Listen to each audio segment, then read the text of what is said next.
Live from Reg Sherman Field at Kirsch Rooney Stadium in New Orleans, Crescent City Sports is proud to bring you Louisiana High School baseball. This evening, it's Game 1 of a best-of-3 Division I Select semifinal playoff series as the St. Thomas More Cougars head east to take on the number 1 seed Brother Martin Crusaders. Hi again, everybody. Lenny Van Gilder, along with Bill Gallagher, our Crescent City Sports production team, led by our producer Dan Kane this evening. Bill, this is what you play for all year long. You play through February and March and April to be playing at this point in May where there are just 4 teams left in your division still playing baseball at this point, and you are 1 series win away from heading to Sulphur for a state championship. Well, it's like in football. The goal is to practice Thanksgiving week. Well, the goal in baseball is to play Mother's Day weekend. Yes. So here we are, with 4 teams left, both semifinal matches starting tonight and, weather permitting, playing tomorrow and Saturday if needed. Yeah, let's take a look at the bracket in Division I Select, and chalk has really held. You see on the far left there, it was the top 8 seeds, and then it was the top 4 seeds advancing from there. Now, Brother Martin, Curtis Catholic, all hit 2-game sweeps. St. Thomas More, as you might expect for a 4-5 matchup there with Archbishop Rummel, a little bit tougher. They lost the opening game of the series, battled back to win the next 2 and take it in 3 and get where we are here. So, again, this is, what we saw out of the power rankings in the regular season have certainly held up to this point thus far. Yeah, you look at it and your 1-8 matchup, Brother Martin Alexandria, they pretty well took care of them easily. Catholic struggled a little bit with Holy Cross early and then really, then outlasted them. Curtis and Jesuit was a real barn burner all those games. And St. Thomas More, like you said, Rummel won the first game. St. Thomas More had to battle back at home, but won the next 2 games to advance to where we are right now. And as you see there, these 2 winners from this weekend will advance to the best-of-3 state championship series, the second year of this format, May 14th through 16th. That's next Thursday through Saturday in Sulphur. So as you look at this matchup, these are 2 teams that have not allowed a lot in terms of here in the postseason. Brother Martin's pitching staff has been outstanding. They threw no hitters in each of the first 2 series, and they've allowed 1 run in 4 games. St. Thomas More has played 5 games, and they've allowed an average of 2.2 runs a game. So offense could be at a premium in this series when you've got two sets of pitchers like these 2 teams bring in. Yeah, like they say, it starts on the bump, and the guys on the bump have really done the job for these 2 teams so far. It's just, it's amazing the way these guys have pitched. And not only, Brother Martin giving up just that 1 run, they've pitched 2 no-hitters in 2 out of their last 3 games. Yeah, no question about it. So you look at the you look at the pitching matchup in this Game 1, and they're going to be the same pitchers who threw in Game 1 of the quarterfinal series. For Brother Martin, we saw Blaze Tingstrom here on Saturday against Alexandria, and all he did was go out and throw a no-hitter in a 6-inning 10-0 victory, and he was sensational. He needed just 74 pitches, I believe it was, to get through 6 innings in a really well-pitched game. Now, on the other hand, Caden Dartez was on the short end of a 2-0 game. He ran into Rummel's Owen Nugent and just lost out on a pitcher's duel, but he threw 113 pitches in that game. And I bring that up because of this. The rain we had last week, those series were going to be Thursday, Friday, Saturday. They both, just about everything other than the Catholic series got started on Wednesday and then finished on a Saturday. But all of the other 3 series in Division I Select and a lot of the other playoff series in the state ended up being Saturday, Sunday series. So now you're playing on Thursday.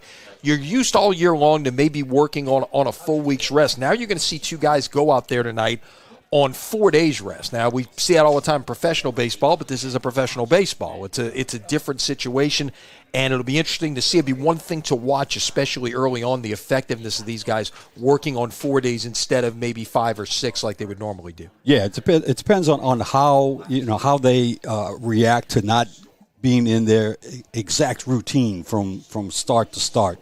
It is maybe a day or 2 shorter than usual. So, you just hope that you alter the routine enough so that, they're ready. And I don't know, 113 pitches.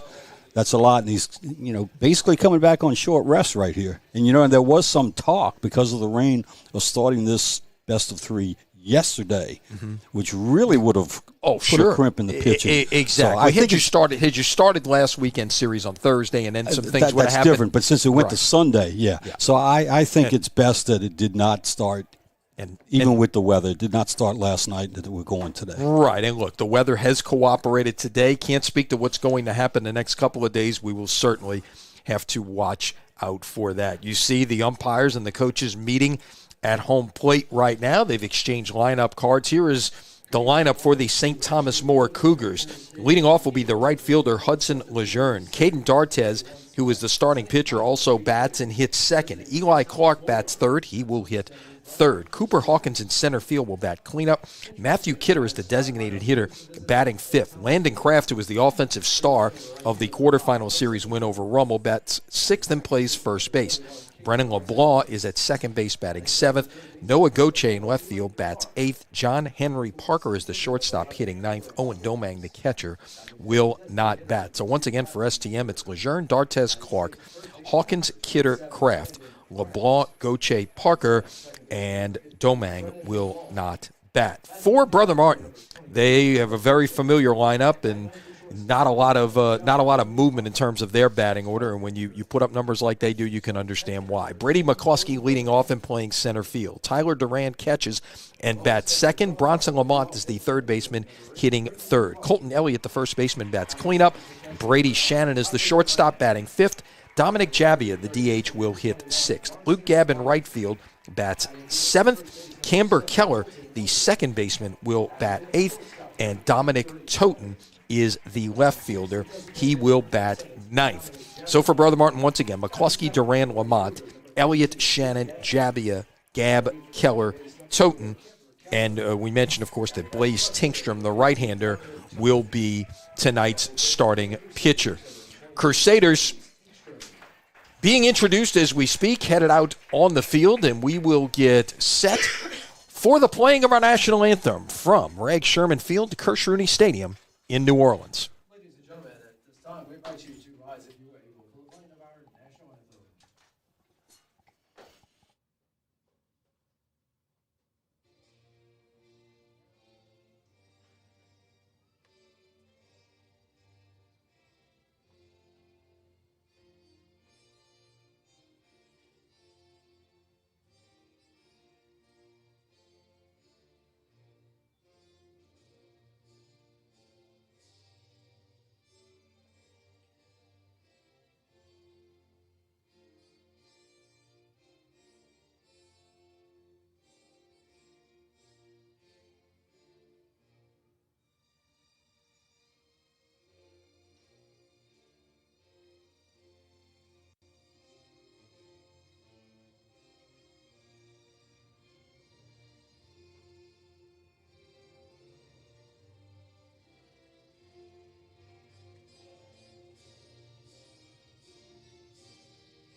Our national anthem from New Orleans, where we get set for baseball. It is semifinal time in Louisiana.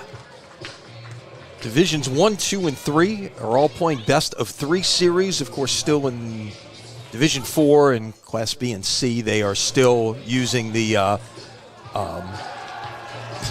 they're still using the single one game format, winner take all. Yeah, exactly. That's always an interesting format in terms of what we used to see, of course, at all of these levels. But now we are on to the best of 3 now in its second year, from first round to the final round. And I think the best of 3 is the way to go. It really gives you the best team. You really got to be able to have a halfway deep pitching staff. to succeed in a best-of-3 series.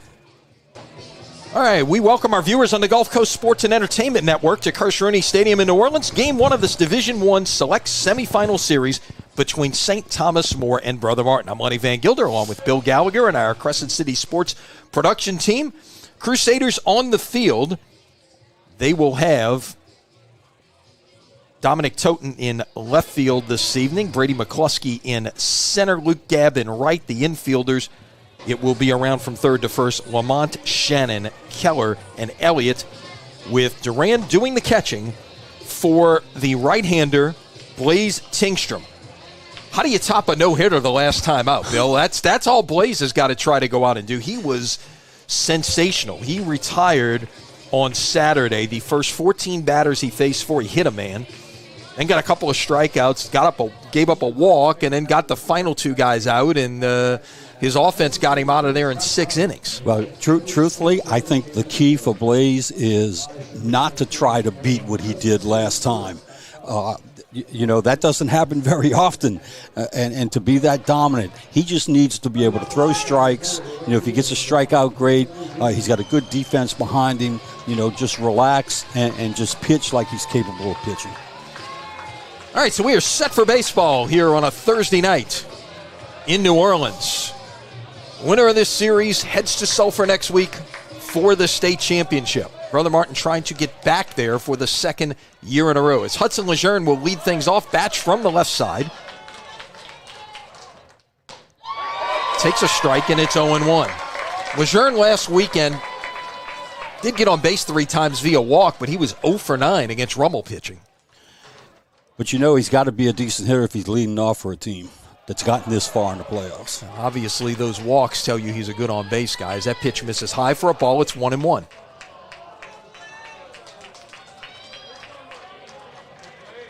Here it comes. Lifted in the air. Left fielder was playing in. This ball's over his head, and that is going to get down. And Lejeune is going to pull in with a leadoff double. And it's a different start for what Tingstrom encountered last time out. Well, that's why I said, you don't try to throw another no-hitter. That's, you just got to keep the ball in play and keep the ball in the stadium. Nice hit by Lejeune, and Toten just got turned around out there in left field. Yeah, he was playing kind of shallow there, Playing kind of shallow, yeah. And then he just got turned around, but he made a good recovery on it. So now Caden D'Artes. Another left-handed batter. 2 for 10 with a couple of runs scored last weekend against Rummel. Trying to help his own cause right here is swing and a miss. It's 0-1.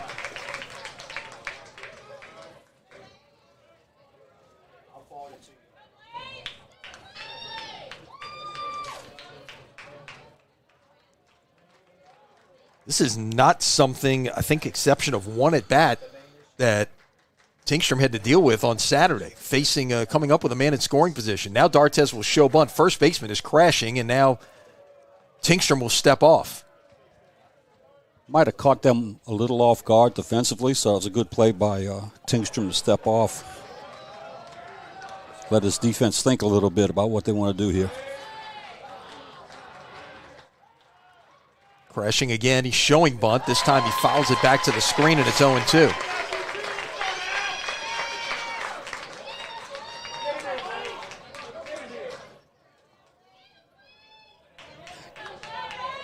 Kind of interesting that they play for 1 run this early in the game, too. Well, again, when you're facing a team that has only given up 1 run, and you've got a pitcher in D'Artes who's been nails, then you got to think about playing small ball and trying to get on top because, again, Brother Martin hasn't been behind a lot, not just in the postseason, but this season for that matter. It's just a pop-up handled by the shortstop for the first out here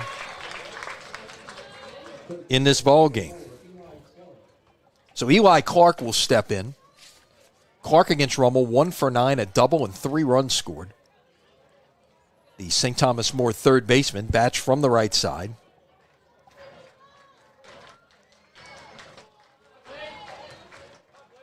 As you expect, being a 3-hole hitter, one of their higher hit for average players.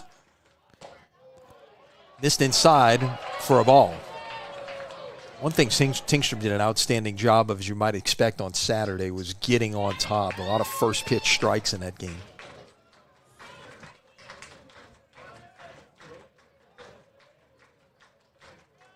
Stretch, look back at the runner at second.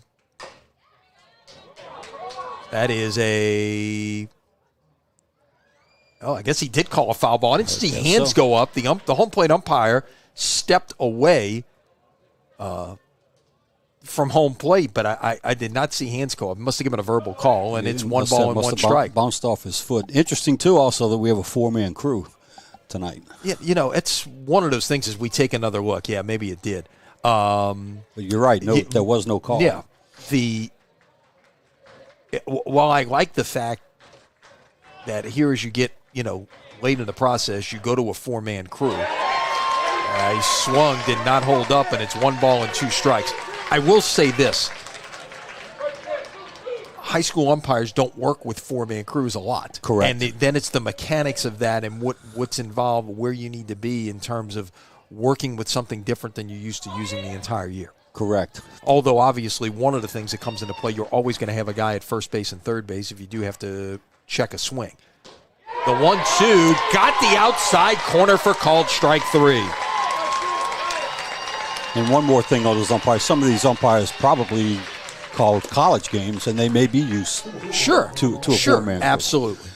No question. I wonder how if it takes anything defensively to adjust to a four-man crew.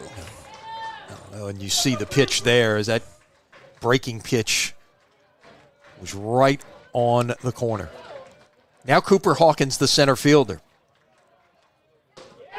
Another breaker for a strike. It's 0-1. Hawkins last weekend, 2 for 7. He walked 4 times in that series and scored a couple of runs. Little off-speed pitch to open up there. Really great if you can get that first pitch, off-speed pitch. Best pitch in baseball is strike one. Pitching coaches will tell you that all the time. There's another breaking pitch, strike two. We saw a heavy diet of breaking pitches from Tingstrom against Ash. So now here's your choice. Do you keep feeding the pig and go with it, or do you now, since you've shown him off-speed twice, do you come in with something tight, hard and tight? Or even go up and away here. Let's see. The 0-2 went back to the breaker, but went off the plate that time, and it's 1-2. You just don't want to do the same thing. You want to change at least what their eyes are doing. At least change location. Right. Yeah. You could throw the same pitch again, but you got to change your location. Right. The good thing about that is if you do come back with, something on the, on the corner, then you've shown them what it looks like outside, and maybe they take it. The 1-2 went fastball, and that just missed the corner. It's 2-2. That's why working up or down the ladder is so important. You get the batter having to move his head a little bit to see the ball, and makes it tougher to hit. Lejeune still at second. He led this game off with a double. Hasn't moved off second base. The 2-2 to Hawkins. Breaking pitch, he fouls it away down the first base side, and we'll do it again.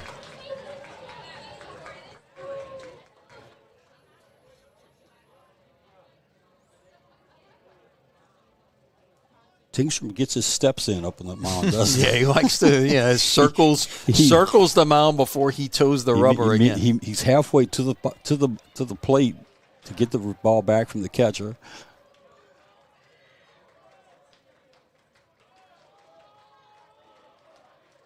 Two coming again. Yes. Backdoor breaking ball for called strike three. So back-to-back called third strikes to get Tingstrom out of a little bit of a pickle there. The leadoff double, the runner is stranded at second.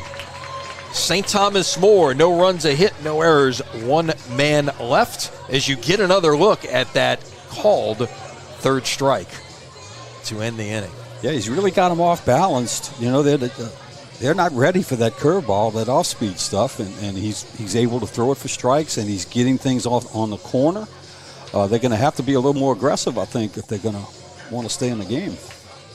Well, and it's you can look at video all you want. A lot of times it's all about getting in the box and making adjustments sometimes, and that's an outstanding breaking pitch that Tingstrom has, and you've got it's one of those things you've got to see it with your own eyes standing in the batter's box sometimes. Yeah, and that's why at the higher levels, the minors and majors, a lot of times now they don't let their starting pitchers, go 3 times through the lineup unless they're dominating. Right. Exactly. because the hitter's going to make an adjustment, and there's statistics to back it up that the batting average the third time through rises against the pitcher. Yeah, so once again, the Brother Martin lineup, it's McCluskey, Durand, Lamont, Elliott, Shannon, Jabia, Gabb, Keller, and Toten, working against the left-handed offerings of Caden D'Artes, who we mentioned last time out on Saturday, pitched a complete game but was on the short end of a 2-0 loss to Archbishop Rummel in the first game of that best-of-3 series. In that game, D'Artes allowed 6 hits, 2 runs, both earned. He walked 5, he struck out 8, but here's the important number to keep in mind. He threw 113 pitches, and here he is back on 4 days rest, which is perfectly fine, but it's just a little bit out of routine that you've got to take into account here. You got to keep an eye on him as a result of that. Well, they've got a couple of guys that can come out of the pen, but I know that they depend a lot on D'Artes as their number 1 starter.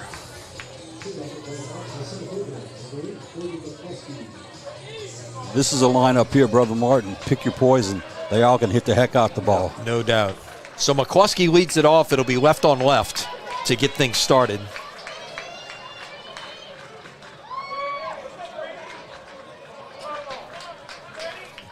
Brady on the year at .330, 38 hits and 115 at-bats. No homers. He's driven in 20.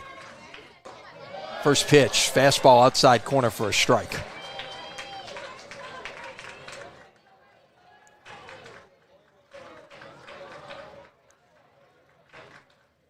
The 0-1, grounded up the middle and through for a base hit. So left on left didn't faze McCluskey in the least. Grounds one back up the middle, and that's how things get started in the bottom of the first for the Crusaders. Now Tyler Durand, the catcher. Durand at .347 on the year, no homers, 26 RBIs. You take another look, that's just a good piece of hitting. That's what you tell your guys, right? Just go right at it. Yeah, yep. He just waited for it, waited a little bit longer on it, and it got to him, and he just takes it, you just hit it right back up the middle. Durand takes a strike, it's 0-1. Durand had to leave the game on Saturday with a minor injury, but it looks like something muscular when it happened. I think his shoulder popped out. He's been having some shoulder issues all year long. Throw to first base. McCluskey is diving back in. Brady on the year, 12 out of 13 in stolen bases. This is a Brother Martin team that has 81 steals on the year.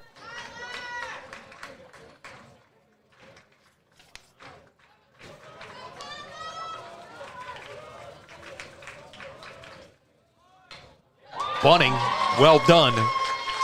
Pitcher will throw to first in time, but McCluskey's in scoring position with 1 out.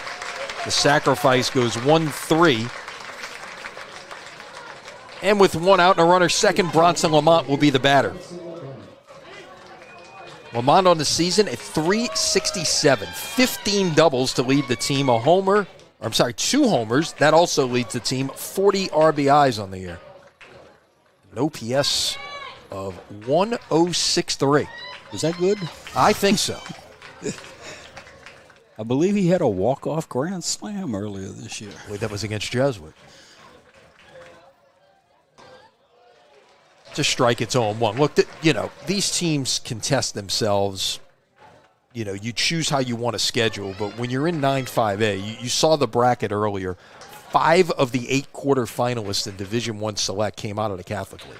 I think it's no offense to the other teams in the playoffs, but the Catholic League 9-5A so far, that's been tougher than the playoffs have been. Well, certainly, it's going to get tougher now down the road with the top 4 seeds remaining. But, that district, playing in that district prepares you because you play Jesuit, you play Curtis.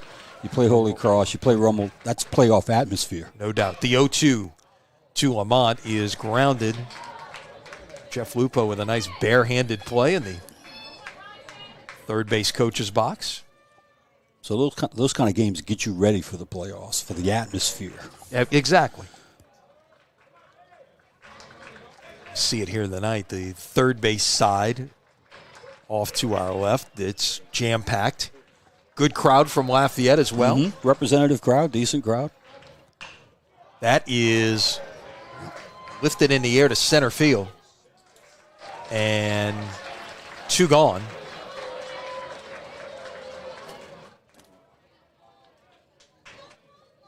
Got underneath that one, just really didn't get a good piece of the ball.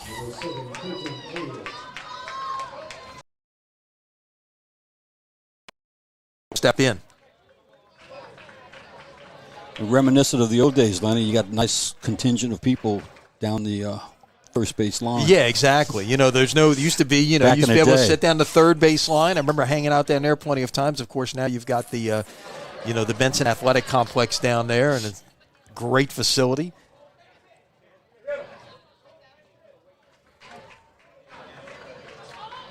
Want to know to Elliott, who is the second left-handed hitter in this Brother Martin lineup against the lefty D'Artes.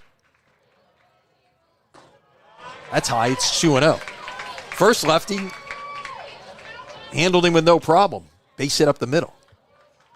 That was McCluskey. He's down at second base with 2 outs. And the second lefty is ahead in the count, the hitter's count.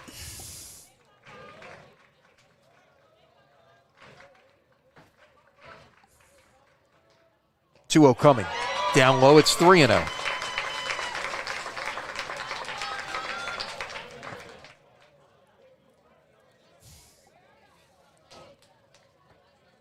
Apologize for some of the picture issues we're having at the moment, working to resolve those. Taken all away on this pitch. I would think so. That's a strike on the outside corner, and it's 3-1. That's a Jeff Lupo trademark. He always sticks that finger out, that index finger, on a 3-0. Taking one.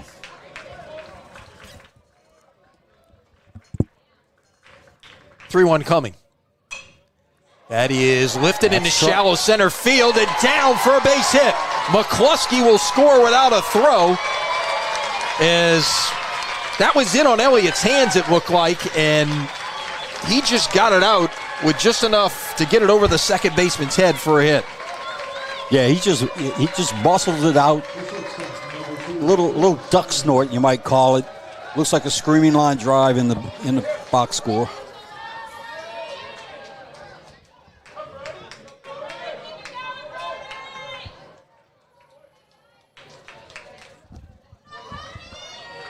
Brady Shannon steps in. Shannon, the shortstop. 364, a homer. He leads this team with 41 RBIs. First pitch is in for a strike. D'Artes, for the most part, has been very, solid in terms of, working ahead here. He's not dug himself too big a hole. It's the left-handed hitters that have given him trouble. Left-handers are 2 for 2. Yeah, exactly. You don't expect that left on left sometimes. Yeah.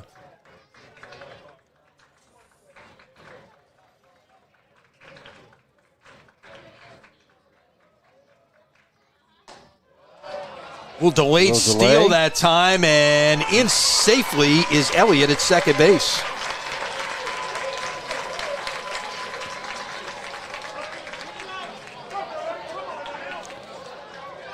That stolen base, you were talking about the number of stolen bases before. That's number 82. They've only been caught 17 times. That's an 80%, over 80% in stolen bases. 1-1 coming.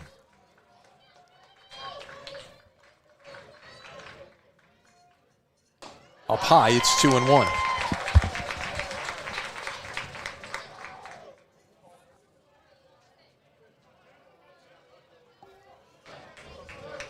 D'Artes struggling a little bit right now. He went 3-0 in the batter before. He's at 2-1 here. Yeah, but he got ahead. He threw the first pitch strike, and now he's come back with a couple of pitches outside the zone.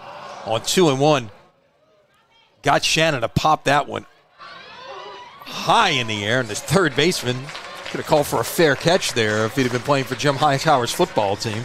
Elliott almost scored before he caught crazy. the ball. So for Brother Martin in the first, a run on 2 hits, no errors, and 1 man left. We have played one here at Reg Sherman Field, Kersh-Rooney Stadium. It is Brother Martin 1 and St. Thomas More nothing here on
week. Yeah, he didn't miss by much. So that's a good sign.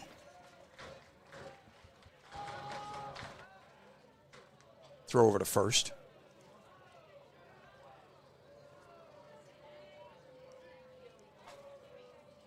Now LeBlanc had a good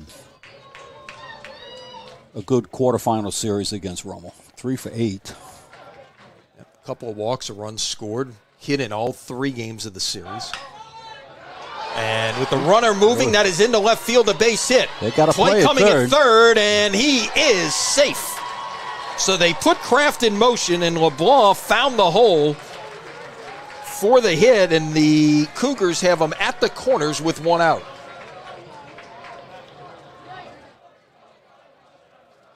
Yeah, a true hit and run there. Kraft took off. LeBlanc ripped it. So he has now hit in 4 consecutive games going back to last weekend. And the batter will be the left fielder Noah Goche, another lefty coming up here.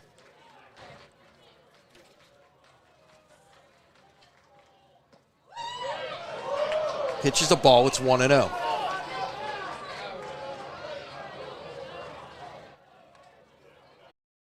More aggressive here. Nice pitch. It's a strike, it's 0-2.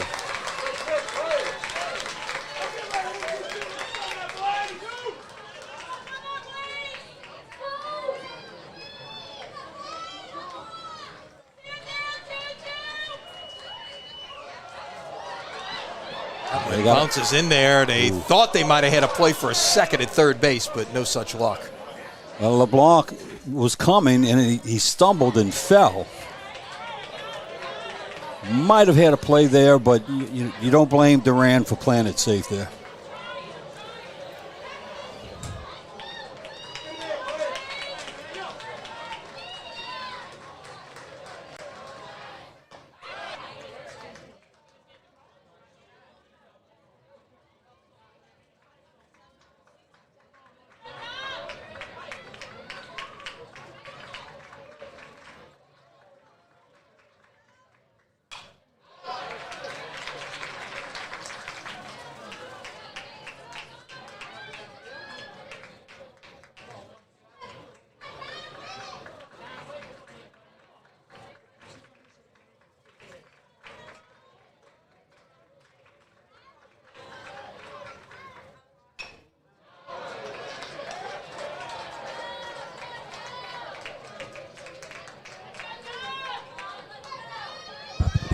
All right, thanks for staying with us as we work our way through the technical difficulties. Dominic Jabby in the box here with a 3-2 count here, leading off the bottom of the second inning, and he will lift one into right field. Right fielder was playing shallow and around the other way, but no problem to get there as Lejeune runs it down for the first out of the inning. Yeah, Jabby never got comfortable in the box on that at-bat. 2 close pitches that didn't go his way, and there was an excuse me swing on that pitch before that, and then he just kind of dumped that one in the right field.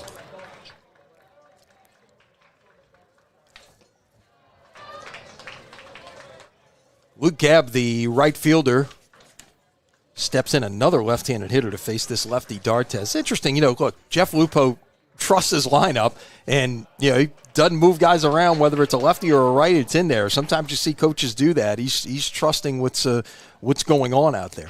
Yeah, not much platooning going on. Gabb, fly ball, shallow left field, no problem for the left fielder Goche, and there's 2 gone here in the second, and Camber Keller, the second baseman, will step in. Keller on the year at .306, no homers. He's driven in 23. Good on base guy, though. He leads this team, with 27 walks. So his on base percentage is .493. First pitch. That is hit well into left center field and down for a base hit. Keller with a 2-out single.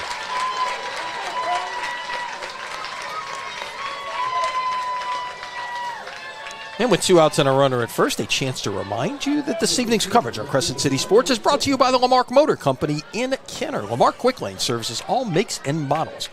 Batteries, tires, oil changes, and more. All done quickly while you enjoy some popcorn. Must be a reason.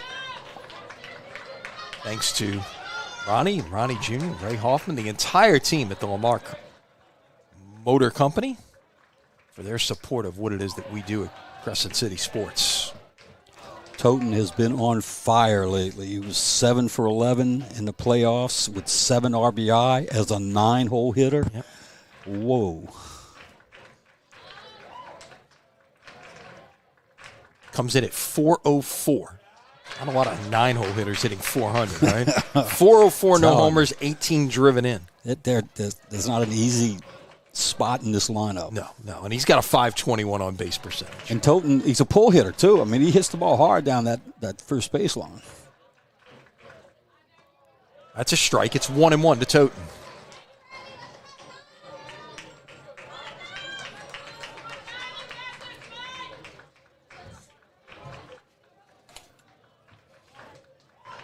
Keller, the runner at first base. 2 gone here in the bottom of the second in a 1-1 game. That just missed the outside corner. It's 2-1. If you're thinking about putting Keller in motion, he's 8 for 12 on the season. Do that with your 9-hole hitter right here. Oh, then you got a guy, the way he's hitting the ball right now. Right. Yeah. Well, and you got 2 outs, too. Yeah, so exactly. If he's bunting, it's for a hit. Mm-hmm. But would you run and thought that if you can get him to second base, then a base hit put you back on top? I think the way he's hitting, you might hit and run. I mean, you got a big hole there. Look, the second baseman's shading towards second base. You've got a big hole. The pitch, foul back to the screen. It's 2-2.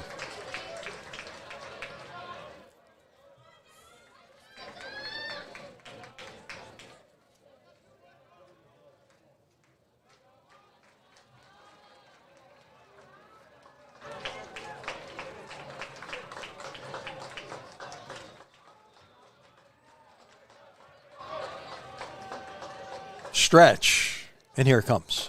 That's outside. It's 3-2. So now Keller will be on the move. There you go.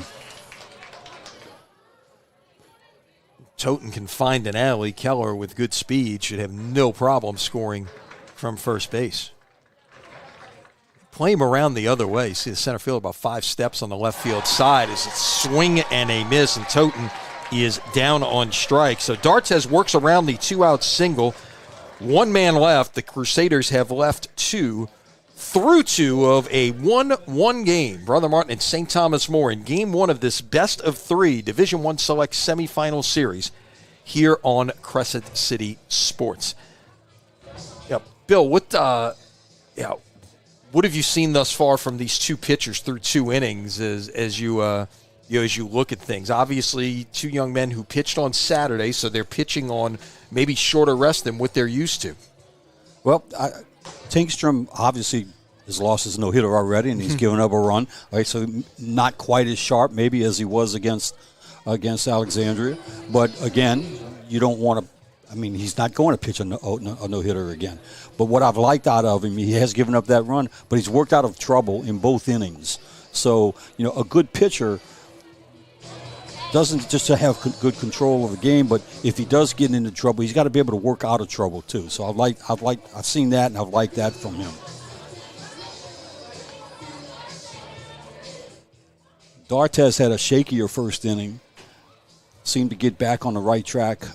That last inning just gave up that single. As we head to the third, a chance to remind you that this evening's coverage on Crescent City Sports is presented by Ochsner Andrews Sports Medicine Institute. Get the same sports medicine care the pros receive with minimally invasive treatments and quicker recovery times. Visit ochsner.org/sportsmed to learn more. Schedule an appointment near you. Back to the top of the order for St. Thomas More. Hudson Lejeune led this game off with a double. Takes that one for a ball. That was let's see if they're playing him. Yeah, they are playing him a little bit differently.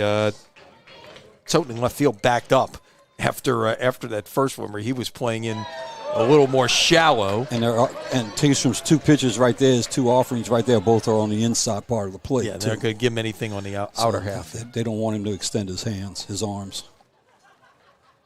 2-0. Bunt. One hop, third baseman was in quickly and makes the play. Nicely played that time by the Crusader third baseman Bronson Lamont. And you can always expect it's a threat of a leadoff hitter. What he might do is try to drop one down, and he was ready for it right there. He was playing up a little bit closer, and Lejeune got down that line pretty quick. Did you get another look at it there? Caden D'Artes will step in. He popped his short his first time up. Remember, St. Thomas Moorhead, runner at second, no one out, and couldn't move the runner off of second base. And the Brother Martin faithful wanted a swing right there from D'Artes, and they're going to say, no, it's ball one. Ball one. Yeah, so D'Artes popped his short, and then you had back-to-back strikeouts as Tingstrom worked out of it. And we're going to have an offensive conference here.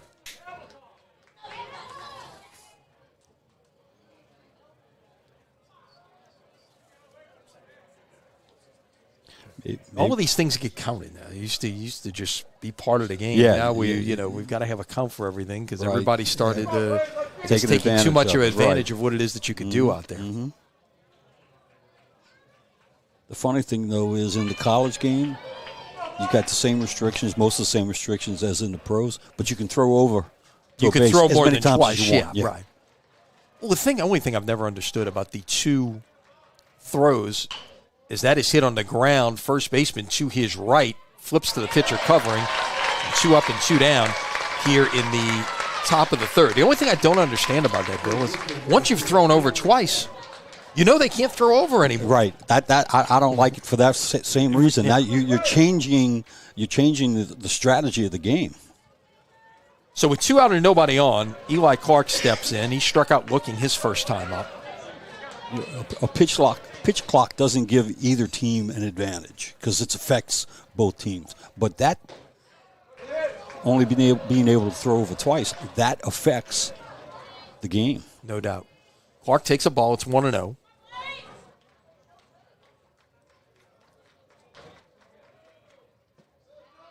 That just missed downstairs. It's 2 balls and no strikes.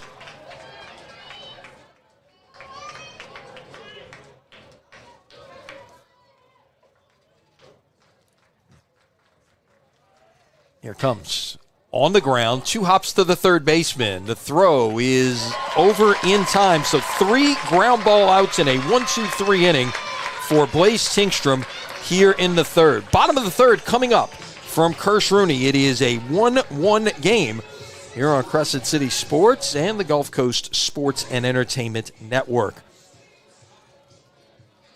So a much better inning that time from Tingstrom. That is the thing. Yeah, I know that Jeff Lupo wants to see that if Joe Sherman was sitting here tonight and not coaching his Delgado Dolphins, who, by the way, we can update, Delgado leads Nunez 1-0 bottom of the third over at Segnet Field in the second game of the Region 23 tournament right now. He's got his name on the dotted line for next year, and that's right. Look, that's, I think, when Tingstrom is at his best, when he is allowing hitters to put the ball in play on the ground and let your defense do the work behind you. And, saw a lot of that on Saturday. Saw a lot of ground ball outs, and that was what he was doing. And it's, when you've got that good breaking pitch like that, that's ideally what you want to do is you want to miss those barrels, to the low side and have them, pounded in the ground. He did have 3 strikeouts in a row earlier in the game. He did. And the first, but 2 of those were called strikes. Right. Called third strikes. Yeah, he struck out 5 on Saturday, okay? But there were, he's got 4 already today. A lot of ground ball outs to 4 of the first 5 outs, or 3 of the first 5 outs of the games were ground ball to the shortstop. Like tonight, 3, 4, and 5 all struck out. On Saturday, 3, 4, and 5 all went 6-3 in the first time through the order. Yeah, I like the fact that he's been he's worked himself into trouble, but I always like it when I see a pitcher work himself out of trouble. He's got to be able to do that. So it'll be the top of the lineup for Brother Martin here in the bottom of the third. McCluskey, Durand, and Lamont against Caden D'Artes.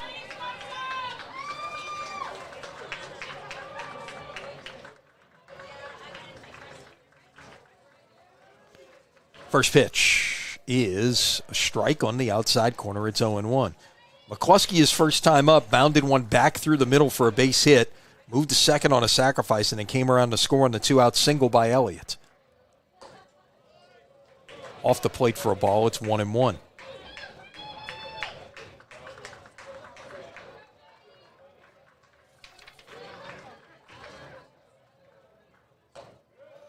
That catches the black, and it's 1-2.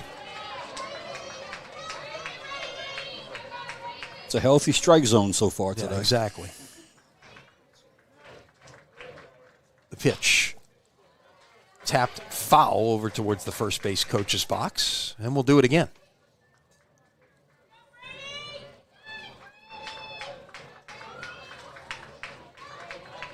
McCluskey, another good on-base guy, 448 his on-base percentage. This Brother Martin team is a 476 OBP. Swing and a miss at a fastball, and he's down on strikes. Second consecutive batter to go down on strikes. So 1 out and nobody on, and Tyler Durand, the catcher, will step in. Durand, no official at bat this evening. He sacrificed his first time up. Another look at that pitch. Seemed just run that fastball up in the zone. Up in the zone, it was high, yeah.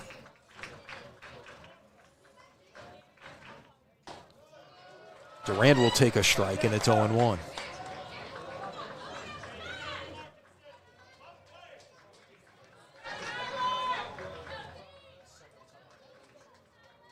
Here comes. Down and in a ball. It's 1 ball and 1 strike.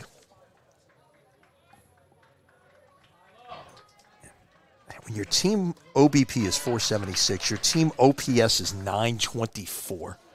That's a pretty good. You take that out of one player in your lineup, and that's your team numbers. As the count now goes to 1-2 on Durand. Yeah, like Brother Martin, it's 342 as a team, by the way. Like I said, it's just not a weak spot in that lineup. Swing and a miss at an off-speed pitch, and that is now 3 consecutive strikeouts by Caden D'Artes, who's getting better as he goes here.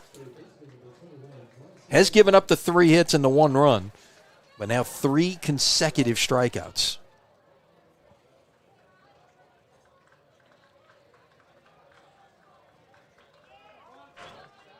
So Bronson Lamont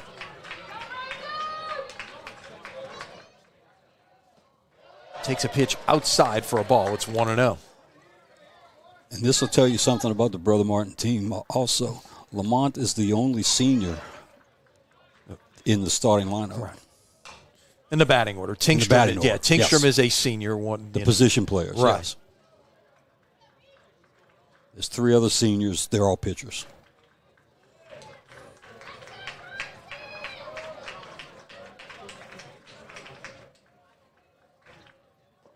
That is down a ball. It's 2 balls and a strike.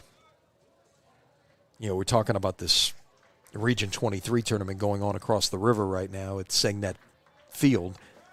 And what was interesting is the 3 pitchers are going to 3 different junior college programs, all in Region 23. So they'll get a chance to perhaps face each other down the road. Yeah. 3 balls and a strike now to Bronson Lamont. He's trying to get something started with 2 outs here in the bottom of the third. Tingstrom's brother pitches for Delgado right now, too. Mm-hmm. That is just off the plate a ball, and that is the first walk of the game allowed by Caden D'Artes. We mentioned he did walk 5 on Saturday. So a runner first, 2 gone. And the batter will be Elliott, who singled in the only Crusader run back in the bottom of the first inning. Lamont has 11 stolen bases on the year. If you're thinking about perhaps putting him in motion here, 1-0 is the count to Elliott. Same situation as last inning. 2 outs, man on first. Whether or not you got your cleanup hitter up now, whether or not you want to put Lamont in motion or not. That's way outside. Lamont had a healthy secondary lead there and had to freeze in his tracks. Thought for a minute there that might be going back to the screen and he was taking off to second base. That would have gotten the runner in scoring position. Again, D'Artes having a little trouble against the left-handed hitters. Those 2 pitchers nowhere close.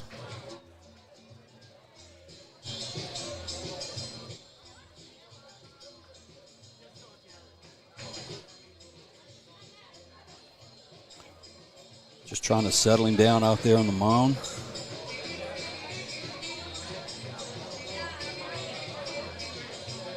Got Coach Wisniewski sitting next to me. What did coaches tell you when they went out? I know they went out to talk to you quite often when you pitched. What words of wisdom did they tell you to throw a strike? If it was just that simple, huh? You walk a batter and you're 2-0 on the next batter. And look, there's a lot of things. Do you see something mechanical? Do you just need to go out and settle a guy down? Every coach knows every pitcher is a little different and what it is they need to hear. And Elliott's swinging away on 2-0 and fouls that one off. It's 2 balls and a strike. He knew he was going to get probably a fastball on a 2-0 count. I like the aggressiveness.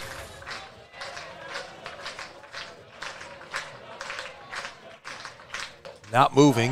That's just outside a ball, and it's 3-1.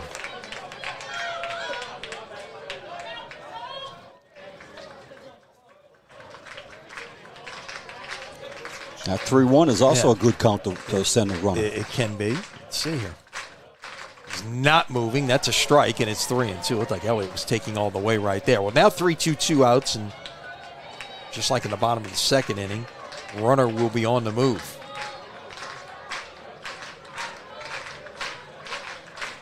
Stretch from D'Artes. That is lined off the third baseman's glove.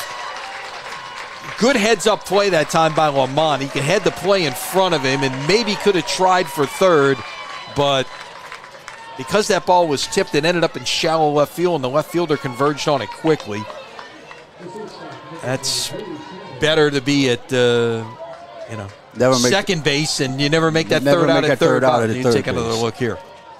Yeah, you can't really see, but just over the glove or just got tipped by the glove. Either way, it's a base hit. So first and second now with 2 outs for Brody Shannon. Leads this team in RBIs. This is an RBI opportunity right here. Takes a strike. It's 0-1. Shannon is 0 for 1. He popped out his first time up. We mentioned he leads the team 41 RBIs on the year.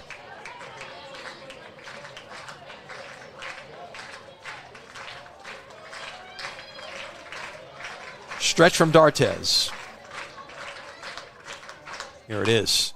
Pops it straight up in the air. D'Artes might take it himself. He will. And he's a position player when he's not pitching. He's not one of those guys who just pitches, says, I got this one. Don't worry about it. So pitches out of some 2-out trouble there after allowing a walk and a single. Takes care of it himself. No runs, a hit, no errors. 2 stranded. The Crusaders have left 4. We will head to the 4th here at Kirsch Rooney in a 1-1 ball game here on Crescent City Sports and the Gulf Coast Sports and Entertainment Network. Yep.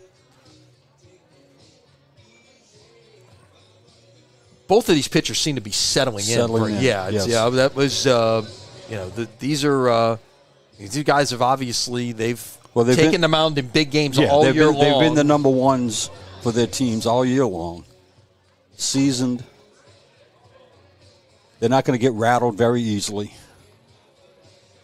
You know, we talk about the Catholic League. Look, the quality of baseball in Lafayette has always been good. You go back to how many times back in the 70s and 80s did we see, a Catholic League team play a team from the Lafayette area in a state championship game? A lot of, always have played good baseball. I think one of the guys you got to give a a lot of credit to the quality of youth baseball in that area is the late Teague Moore, of course. Really was the guy who spearheaded American Legion baseball in that area. Of course, was a huge benefactor to the program, which was then the University of Southwestern Louisiana, now UL Lafayette. The field is named in his honor. Got a chance to know Mr. Moore a little bit in his later years when I was working over in that neck of the woods. Well, I lived about a 9-iron from St. Thomas More before they really got good in everything. I was basically living on the right next to their campus almost. We head to the fourth. Cooper Hawkins leads it off. Catholic High scored a run in the bottom half of the first inning. They lead 1-0. Okay, that again is the John other Curtis. Division I semifinal, Division I Select semifinal series, best of 3. Those 2 winners will converge on Sulphur next week, along with all of the other finalists. That's a strike. It's 0-2 to Hawkins, who struck out looking his first time up. And of course, a year ago, it was Brother Martin and Catholic playing for the championship. The seeds have held for much of this Division I Select playoffs. I think there was 1 seed upset in the first round. That's it. So everything else has been... And I think that was a 16-17. 16-17, exactly. The 1-2. That is skied foul over our heads. Which, seed-wise it's an upset, but that's, 16-17 is... Pineville was the 17 seed. They beat Riverdale, and of course they ended up playing Brother Martin in the second round.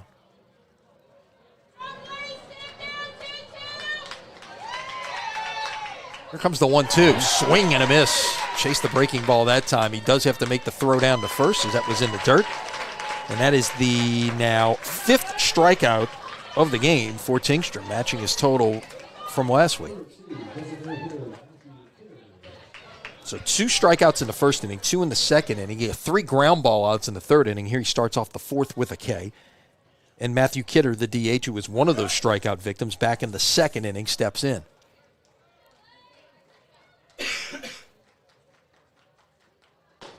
First pitch, strike on the outside corner. Well, and the run that St. Thomas More did score, it was a hit and run involved in that. They used some of their speed. They stole second base, and I had talked to Coach Lupo earlier in the week, and that was one thing. That was fouled out of play, 0-2. One thing he mentioned to me was the speed that St. Thomas More had. And that certainly came into play in that second inning with their run.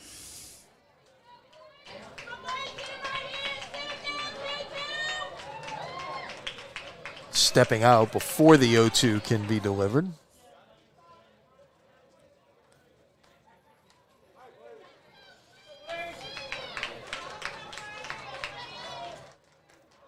Oh, 2 coming. Breaking pitch is called strike 3, just frozen. 6 strikeouts now for Tingstrom. Now, he's not, like we mentioned, not a volume strikeout guy. He had 5 on Saturday in the no-hitter. Came in averaging less than a strikeout an inning, 53 and 57 innings on the year.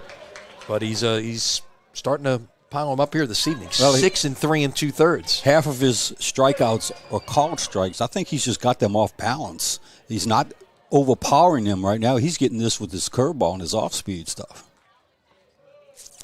So now Landon Kraft, who walked and scored the only STM run back in the second inning. I'll say it again. So far, the pitch calling has been excellent.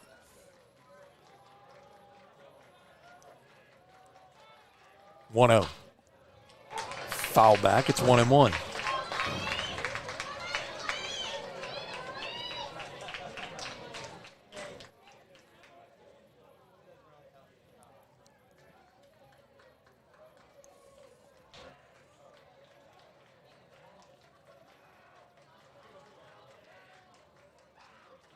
From the line, the 1-1 pitch is lifted in the air to center. It's pretty well hit. Center fielder backtracking. Will get back and run that one down. Nice job by McCluskey to handle that. This is a big ballpark. Again, Delgado, of course, plays its home games here, and it's got, college dimensions. And, a lot of times you don't experience that, at the high school level playing with that kind of dimension. And, sometimes you get teams that will play a little shallow. Brother Martin did there, but nice job by McCluskey to backtrack Brother on Martin's that. used to playing here. So, I always tease, especially Coach Lupo, when I talk to him and some of the other coaches when they were playing district games. Why does the ground rules take so long to go over? You guys played thousands of games here against each other. What are you talking about at home plate? Going back to that catch, McCluskey made a catch, I believe it was against Alexandria last weekend, that was just one of the finest catches I've ever seen in high school. He was playing shallow like he did just now. He was hit over his head. He turned, ran backwards, and went out for it and caught it. It was just a magnificent catch. I wish I could have explained it better. That's why we have pictures sometimes, but unfortunately we don't have that. Don't have that one. A chance to remind you this evening's coverage on Crescent City Sports brought to you by Gibbs Construction, a leader in the construction industry in Louisiana and the Gulf Coast for almost 50 years, transforming dreams, visions, and plans into reality. Gibbs Construction. We're talking about Mr. Teague Moore. Okay, you're talking about people who have done a lot for amateur baseball in this state. There's one guy we got to certainly tip our hat to is Larry Gibbs and what he does to continue to support amateur baseball at every imaginable level, from summer programs to Little League to high schools on down the line. It's he believes in it. Of course, two sons who pitched and went on to play college baseball. We could sit here all night and talk about guys that contribute to amateur baseball no doubt. In this area. No doubt. Owe them a great debt of gratitude. No question. Dominic Javius steps in, fouls the first pitch off. They're in the bottom of the fourth. Takes one high. It's 1-1. So, when you're a team like Brother Martin who really hasn't played in a tight game now for quite some time. We mentioned their 4 playoff wins, all very convincing. They've scored, I think 40 runs and gave up 1. STM was in a very tightly contested series with Rummel last weekend, a 2-0 game, an extra inning game, and then that 8-5 game, the last game of this series, where they had to kind of hold off Rummel there. That's a strike. It's 2-2. When you haven't played in a close game for whatever the sport is, when you get in a close game, can that be difficult to play in those game situations late when it's tight? That is hit on the ground. Third baseman will make the long throw across the diamond in time, 1 down. So to finish that thought. Yeah, I think that's the advantage of the district schedule that they play. Right. I think they've been in enough close games. Now, granted, we did have a couple of blowouts in District 2, but the vast majority of our games, a lot of them went down literally to the last at bat. So I think all of that prepares you. I don't think because it's been a while, you've played so many games, I don't think it really makes that much difference. It's just a matter of staying sharp in batting practice. Swing and a miss. Gab got tied up inside right there. It's 1-0. You want to get some live batting practice. You don't want to just hit in the cage.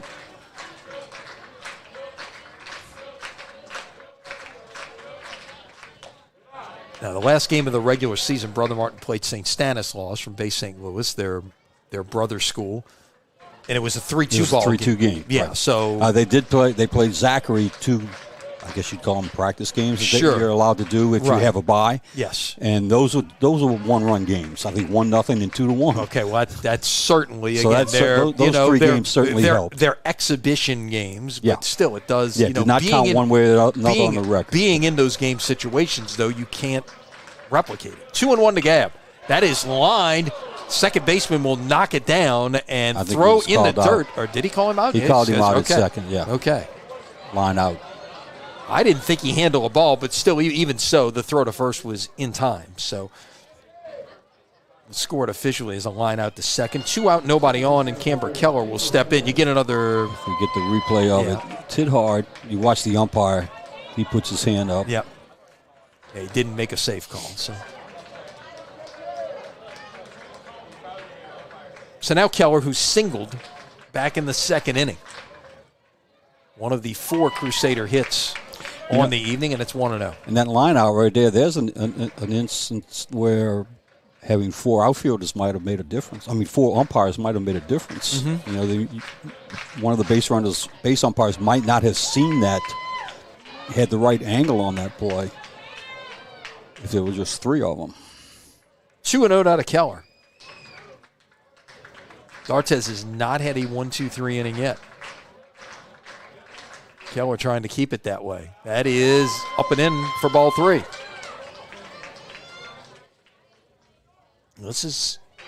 You look back at the last 2 innings, Bill. Got the first 2 guys, gave up a hit to Keller. Got the first 2 guys in the third, gave up a walk and a single. And now the first 2 guys retired here, and Keller draws a 4-pitch walk. Second walk now allowed by D'Artes. So he's never retired in these 3+ innings right here. He's never retired more than three batters in a row.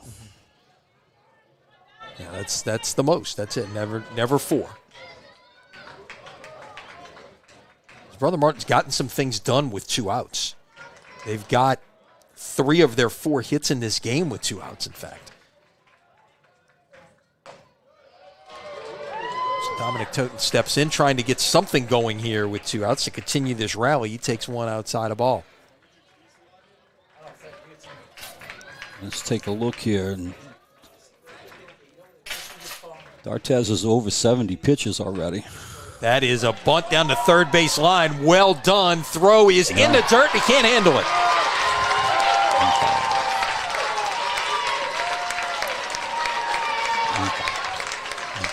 That was an outstanding bunt. I think it'll go as a bunt single. One of those that could have gone either way, but that was, as you get another look at it here, Bill, this is a really well-placed bunt down the third base line. The throw was low, but yeah, it was a good bunt. Good pickup. Press box gives him a base hit. So it's 5 hits now for the Crusaders. And again, Brother Martin trying to get something going with 2 outs. Can they finally capitalize as they flip the lineup over here for Brady McCluskey? Singled and scored in the first, struck out in the third. And as I said, we talked about how many pitches D'Artes threw the other day. He's over 70 right now in just the 4th inning. Mm-hmm. We're going to see nothing stirring down there. This is clearly D'Artes' game, at this point. But obviously with that kind of pitch count, of course, 115 is the magic number. You got to start thinking about late game situations. He might not be able to finish.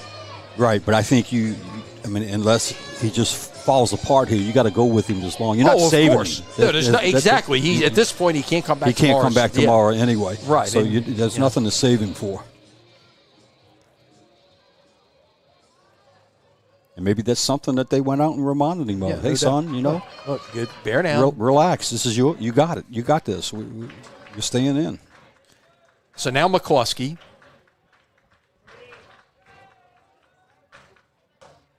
Takes a strike, it's 0-1. That's one thing, if you notice the Brother Martin approach, it hasn't been a lot of early aggressiveness in the count, and that could be well with that in mind, too, is the fact that, he's a guy who threw a lot of pitches on Saturday.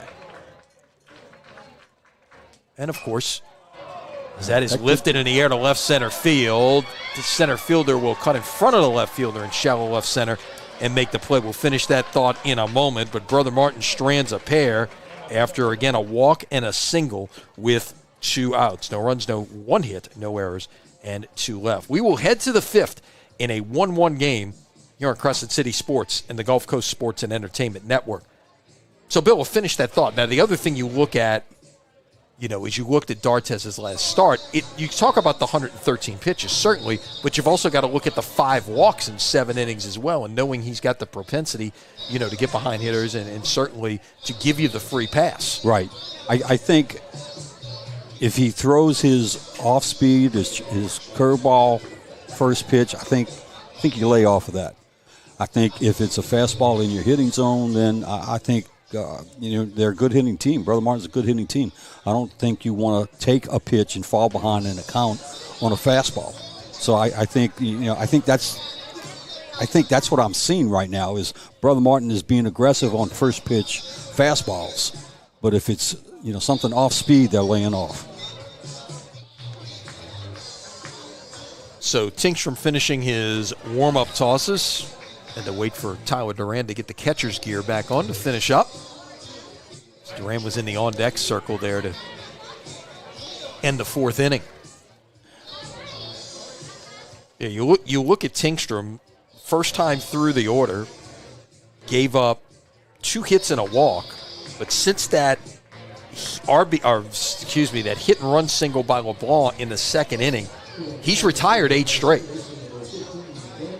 Well, we were talking about the number of pitches, and D'Artes is at 74 after 4 innings. Tingstrom's at 57. It's a big difference. And again, we mentioned Tingstrom only threw 74 pitches on Saturday. And think about this, he's got 6 strikeouts with those 57 pitches.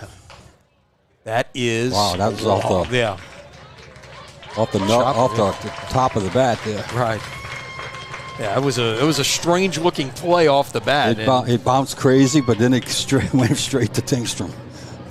And look, he showed us on Saturday, and he showed it time and time again this year. He could field his position. Get another look here, right off the edge of the bat. It looked like it was hit first. It was headed towards the second baseman, perhaps, and then it just took a left turn there. If there's turf right there, that might bounce into the outfield from there, but hit the dirt, kind of deadened a little bit. So now Goche, who's driven in the only run for STM on a ground out to second, takes a strike. It's 0-1.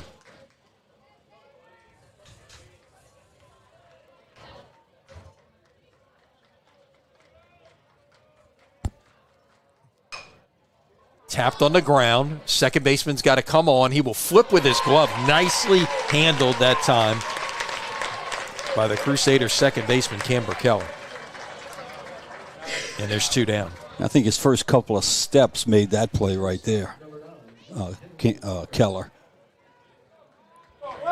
Good jump on the ball, good footwork.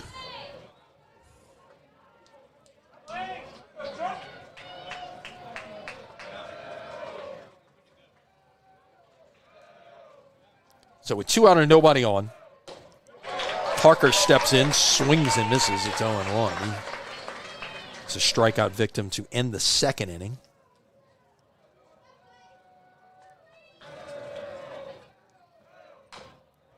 Tap foul, it's 0-2.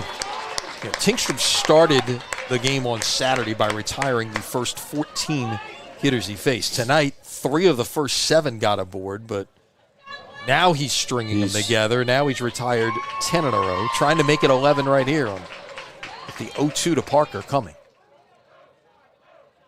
Outside a ball. You might say that's a waste pitch, but I don't know if coaches really waste as many pitches as they used to since you've got the tight pitch counts nowadays. Lifted into left field. Toten squeezes it, no problem, and it is another 3-up, 3-down inning for Blaze Tingstrom. Middle of the fifth here.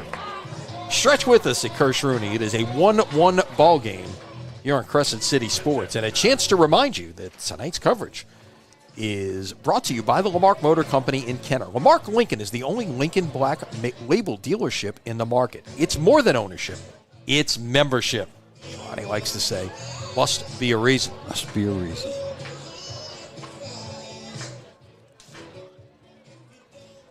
So still 1-1 here as we head to the bottom of the fifth inning. Brother Martin getting to the meat of the lineup here. 2-3-4, Durand, Lamont, and Elliott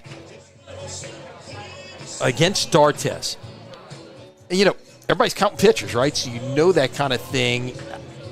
How much do coaches really now pay attention to pitch counts in terms of is it a strategy? I'm going to take some more here and get this, try to run this pitch count and maybe see if we game to throw 40 pitches next 2 innings, you can get him out of the game. Yeah, I definitely think coaches are looking at that. They're looking at the pitch counts for their pitchers and for the other pitchers.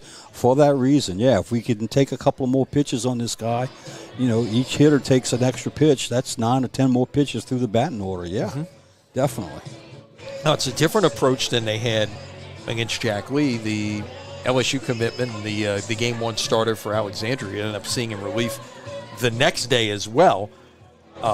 They were a little more aggressive there because he faced 8 batters in the first inning and only threw 25 pitches, which enabled him to be able to come back on Sunday. Yeah. They were. You're right. They were very aggressive against him. So Durant steps in. Tyler officially 0 for 1. He struck out last time up and had a sacrifice bunt back in the first inning. Brother Martin has out-hit St. Thomas More 5-2. You see the important column is deadlocked at 1. First pitch. Just missed inside. It's 1-0.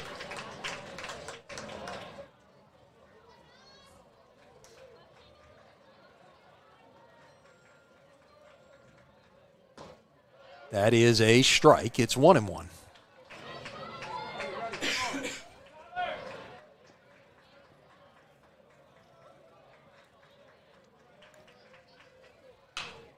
On the ground, nicely played by the pitcher. Step and throw, and 1 gone here in the bottom of the 5th. I was trying to look at some of those closer games here. Brother Martin did win their share of 1-run games. We mentioned the game against St. Stanislaus to close the regular season. They had a 12-11 win, a wild one right here at that was at Maestri Field against Archbishop Rummel back in March. An 8-7 win over a very good Hahnville team that made a nice postseason run.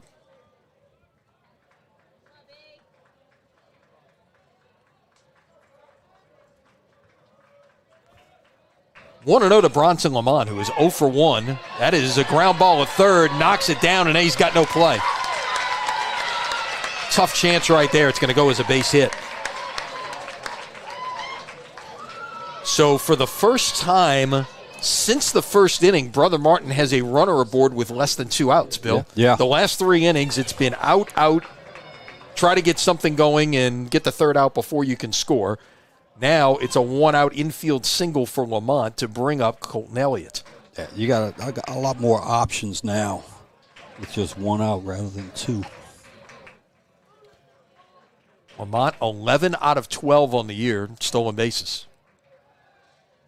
They will throw over to first to try to keep him honest. Elliott, spike left on left, is 2 for 2. That's interesting. 6 hits for the game, 4 of them have come from left-handed hitters off the left-handed pitcher. That's outside a ball. It's 1-0.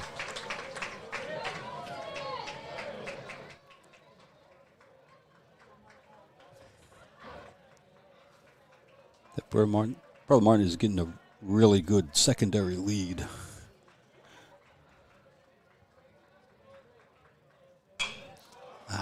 Up in the air. Shallow center field. Center fielder is coming on. Call off the infielders and grab it for the second out.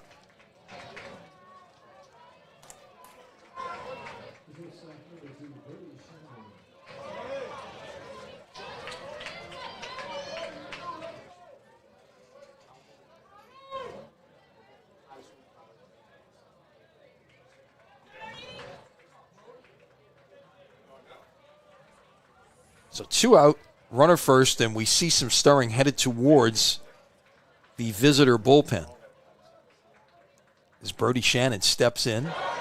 That is down in the dirt, gets back to the screen, and Lamont will get to second, and now he's headed to third. You don't see that very often in this ballpark with a very shallow backstop here. It's maybe 20 feet from home plate back to the backstop, and think the catcher just lost it. Didn't know where it was right away. He's looking. Little hesitation. And then on Demang's part, and even Lamont hesitated. He just made a turn at second and then took off for third. So now it's a runner third, 2 outs. You know who didn't hesitate there was Jeff Lupa. He had the thing pegged the whole way.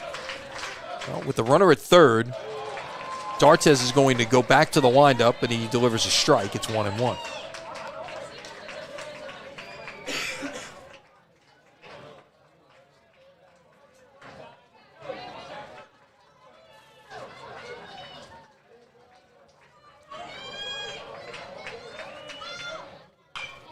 That is lined into left field, but caught it, hung up for the left fielder that time, and thought for a minute that might overrun it, but Goche hung on to his spot there and brought it in. The Crusaders get another base runner, strand him at third. That is now 7 left for Brother Martin through 5 in a 1-1 ball game. Brother Martin and St. Thomas More here on Crescent City Sports and the Gulf Coast Sports and Entertainment Network. Well, that was certainly hit well that time. Well, Shannon, TrackMan would have told us that was out there at a pretty good speed. The high 90s, yeah.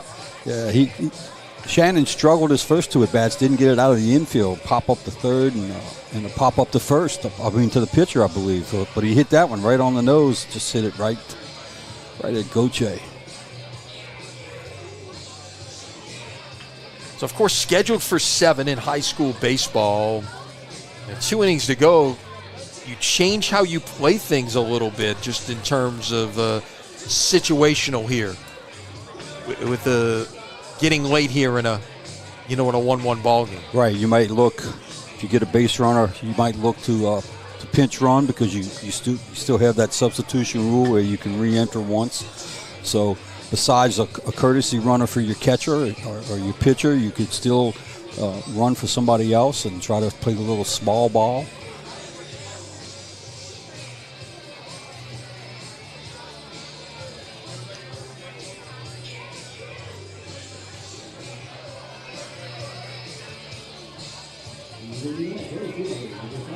So we're talking about close games. Brother Martin is 4-1 this year in 1-run games, and that doesn't even count those exhibitions that you were mentioning against Zachary. Mm-hmm. So they've been here before.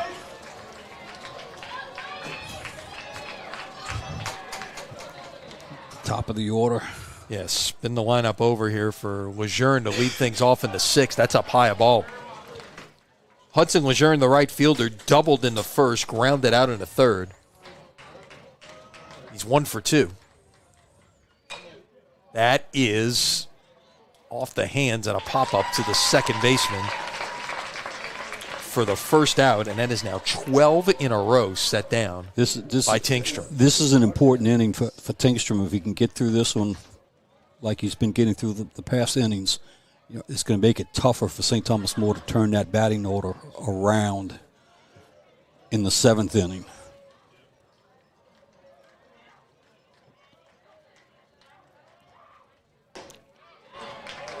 That just missed to D'Artes. It's 1-0. D'Artes is 0 for 2. He's popped up and he has grounded out.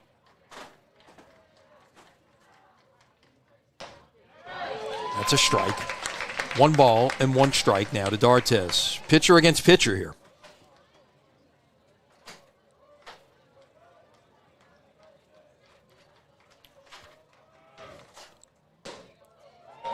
Again, just missed. Boy, when he misses, he doesn't miss by much, does he? Yeah. No. Another thing I like about Tingstrom, when he gets the ball, he gets back on the mound, and he's ready to throw again. There's no dawdling up on the mound. He's ready to go. 3 balls and a strike.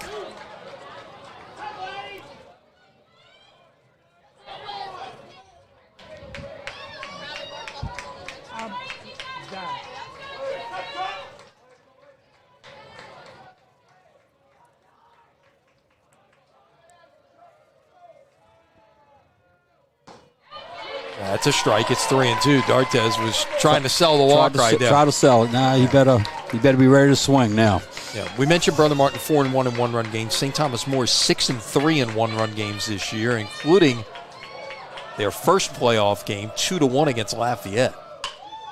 That is in the air to left center field. Coming on as the center fielder handled it with no problem at all. McCluskey picked that up right away and records the second out. So I'm going to assume D'Artes pitched in that game as well, which means he's pitched in a 2-1 win and a 2-0 loss thus far in the playoffs, and now he's in a 1-1 game here. He's got to get on his offense a little bit there. He needs a little bit more run support. Come on, guys.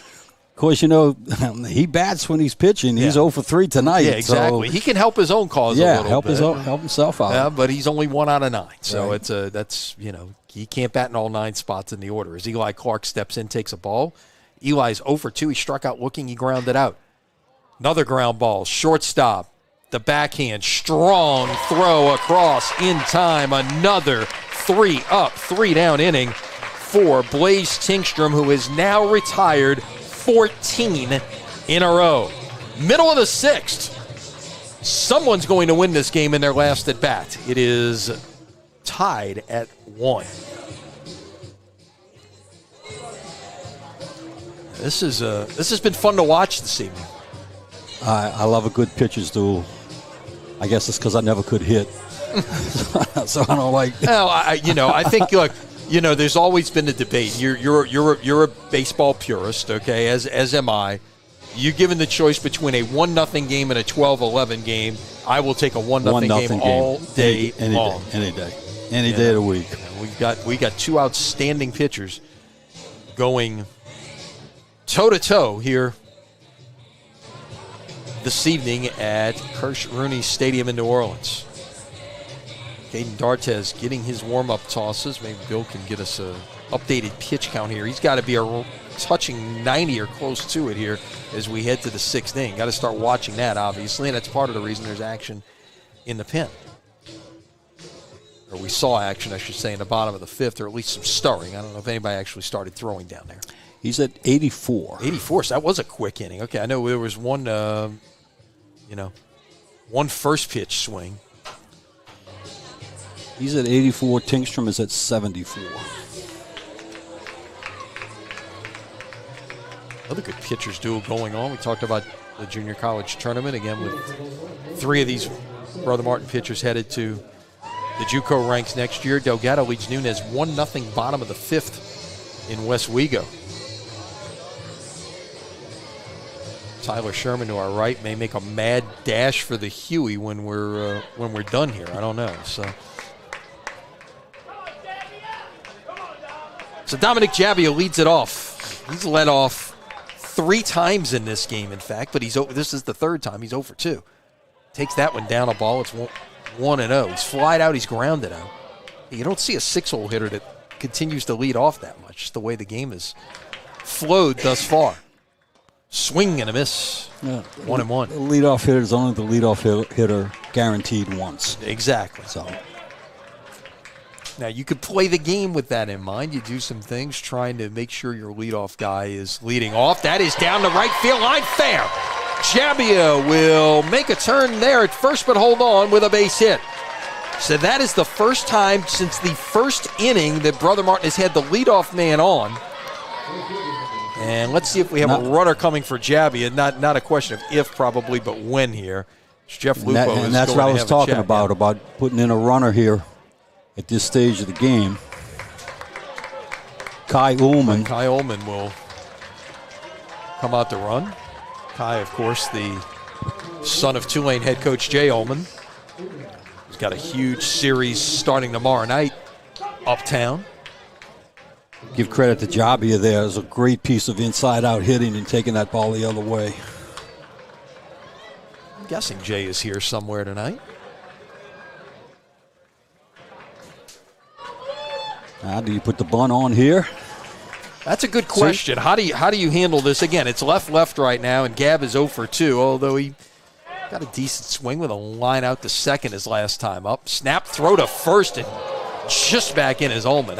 Haven't seen that move yet. That was a quick move. Yes.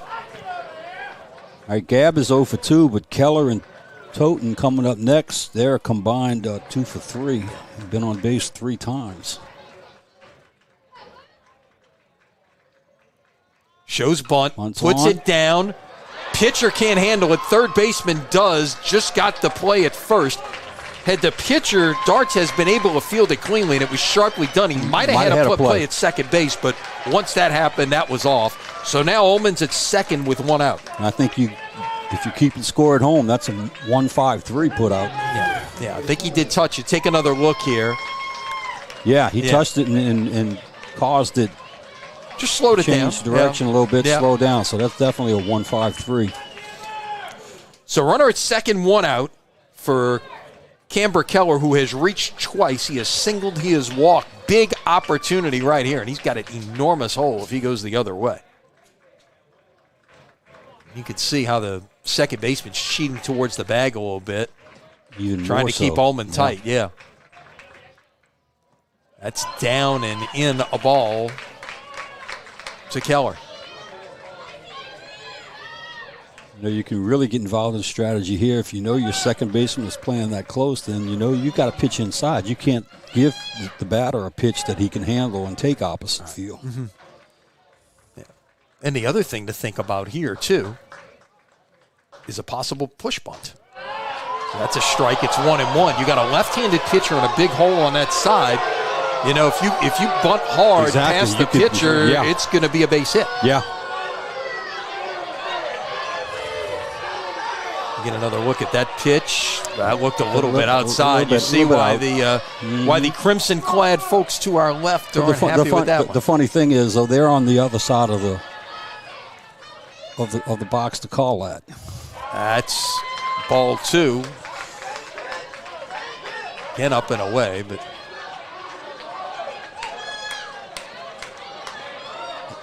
up in Baton Rouge at the end of 3, 2-0 Catholic. That's the other Division I Select Series. Catholic High and John Curtis Christian, the 2 and 3 seeds. That winner and this winner will face off next week in Sulphur for a state championship. 3-1 to Keller. And I guess you can be careful here with first base open. You got a left-handed hitter coming up in Toten. And if you're Keller, you're just looking for one pitch in one spot. Something in your hitting zone.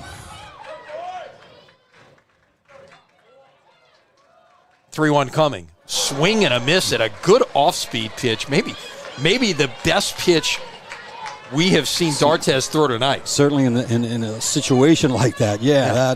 That's a gutsy pitch right there on 3-1.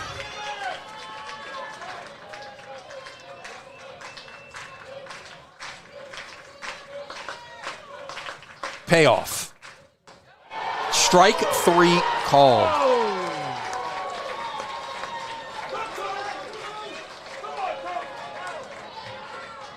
And that is just the 4th strikeout of the night for Dartes, the first one since back in the 3rd inning. Look at it again. It's right there, right on the inside.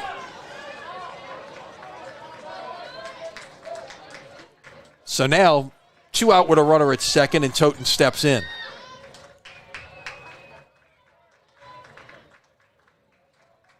He bunted his last time up, so the third baseman's playing even with the bag, and that's taken for a ball. It's 1-0.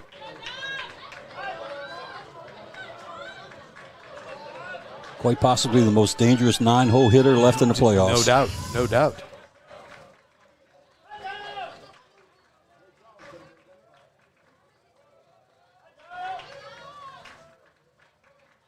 Here it comes. Swing and a miss. Actually, foul tipped. I'm sorry, 1-1.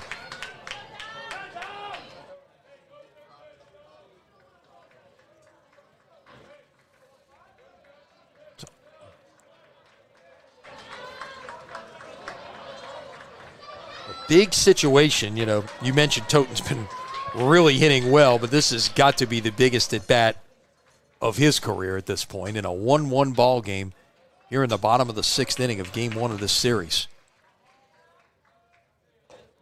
Ball 2 outside. It's 2-1. Again, getting into a hitter's count.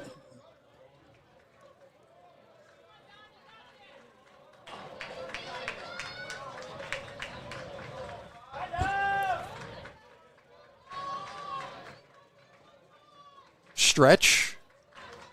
And a 2-1 coming. Got in on his hands, a little dribbling down the first base line. It's going to roll foul.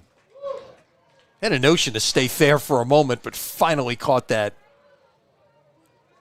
spot between the dirt and the grass and took a hard right turn, and it's 2-2. I'm wondering if they didn't have a chance to catch that and make the out.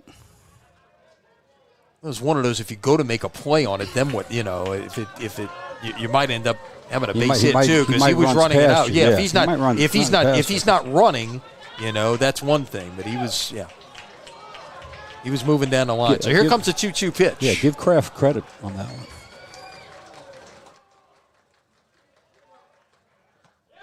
Breaking pitch is called strike 3.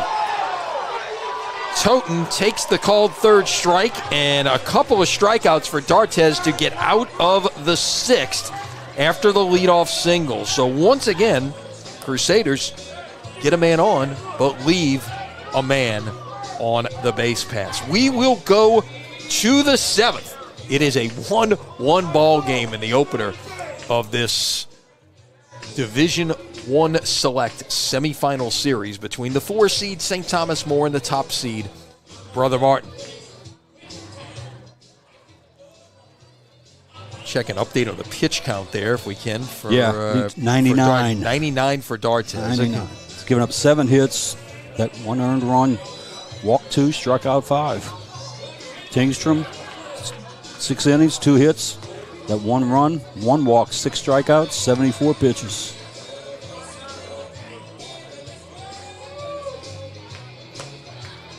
Both of them certainly showing why they are the number 1 pitchers for their teams. Yep.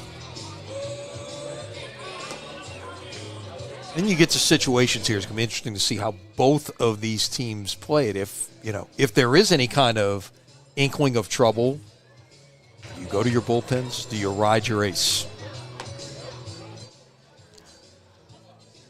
Again, we go back to one of the thing we've mentioned a couple of times since we've come on the air, Bill. Both of these guys pitched on Saturday. Right. Now, Tingstrom's pitch count was a lot lower on Saturday. Neither one, though, seemed to be. No. You don't see any sign of anybody being gassed out there. That's one thing. Has D'Artes allowed runners? Yes, but he's stepped up and gotten out of innings time after time after time.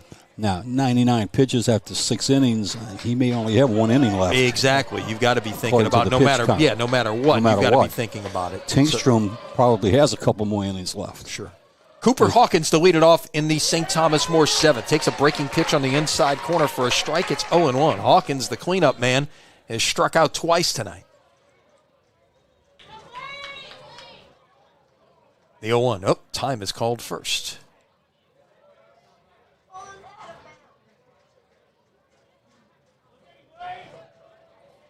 Hawkins will be followed by Kidder and Kraft here in the STM 7th. That's downstairs a ball. It's 1-1. I think that might have got a piece of Duran.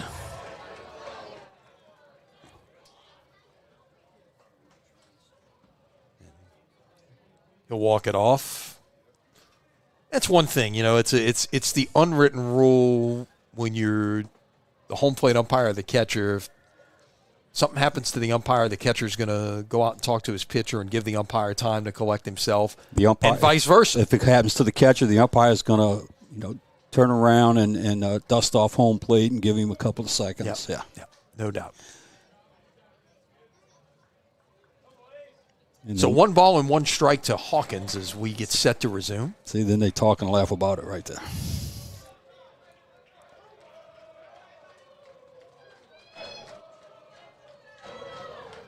That is down a ball. It's 2-1.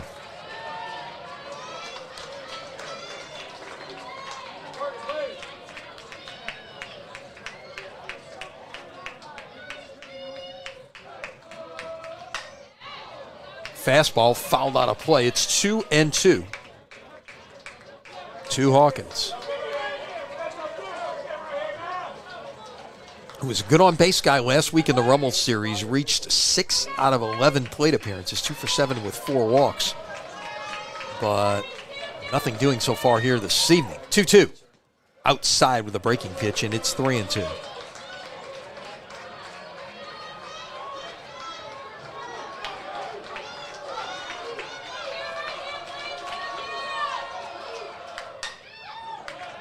That is fouled off the net. That'd have been an out and banana ball, I guess, off the net if the first baseman makes the play. Yeah, I'm not going to profess to be an expert on every banana ball rule. The 3-2 hit him. And he got Durand also again. So we'll have a conference at the mound to talk about situations here, because now you get the leadoff man aboard here in the 7th inning.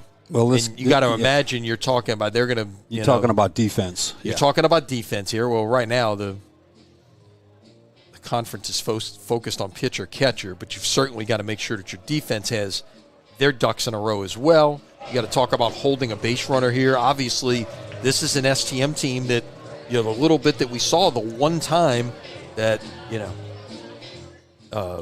they really got anything going was with their legs. They hit and ran with a runner at first, a base hit. Then they stole second. That put second and third, and then the one run they did produce was on a ground ball at second base after runners got to second and third. So I got to be looking for a bunt here. Yep, Kidder struck out twice tonight also. Exactly.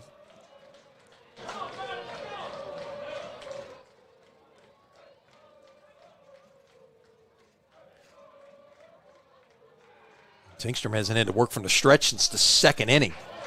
Taking down low a ball. Yeah, that hit by pitch stopped his streak at 14 in a row, retired. Well, the irony of that is he retired the first 14 men on Saturday and then lost his perfect game with a hit by pitch. There's a bunt down the first base side. The runner, the batter coming down the line stopped, did a nice job, did not give Tingstrom the opportunity to make the tag, made him make a throw to first base, and Tingstrom did the right thing there. Instead of trying to go after him and tag him, he just stopped, set himself, and made a throw to first. So the sacrifice is successful. 1-3, so there's a runner at second now with one out for Landon Kraft, who was the offensive star a weekend ago. He walked and scored in this one back in the second. He's 0 for 1 officially.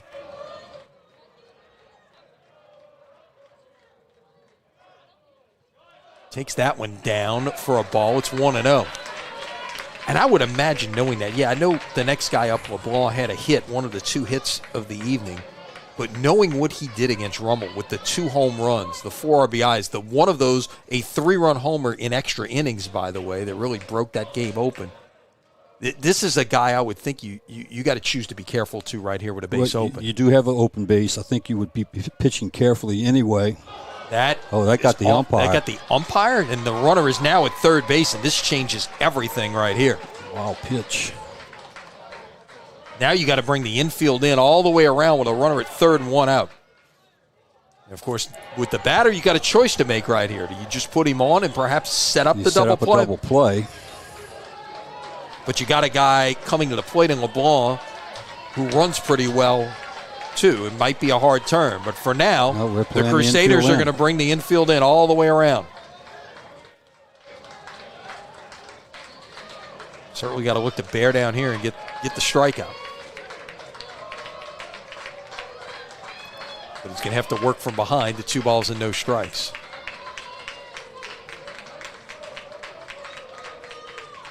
Interesting alignment. Yeah, this shift, you see the second baseman now is basically playing right behind the pitcher. In my mind, you're inviting a bunt right here.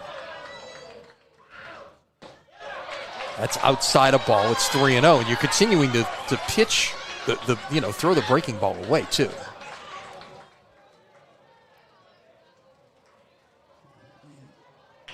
So 3-0 to Kraft with first base open. Now Keller is way over in the infield. That's down for ball 4. So Kraft draws a walk, and they're at the corners now with 1 out. Just the second walk allowed by Tingstrom. Okay, now you've got to, defensively, you got to go back to your regular. Well, let's see how they choose. Let's see how they choose to play this year with first and third and 1 out. And again,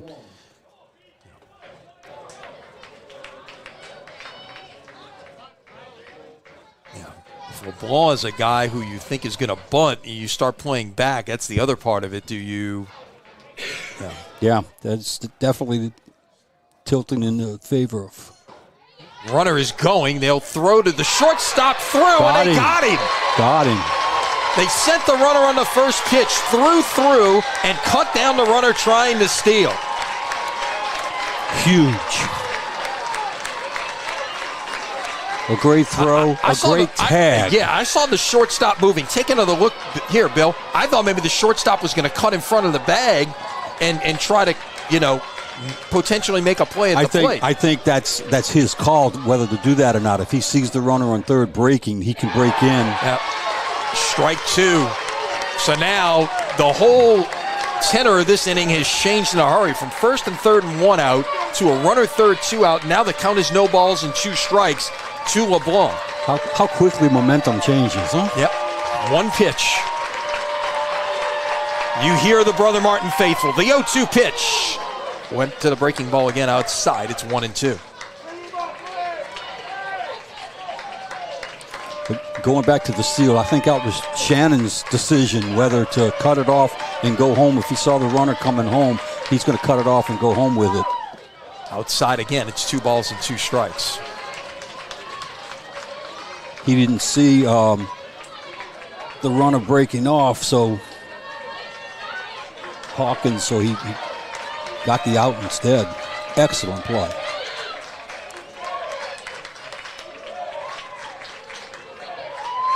Two.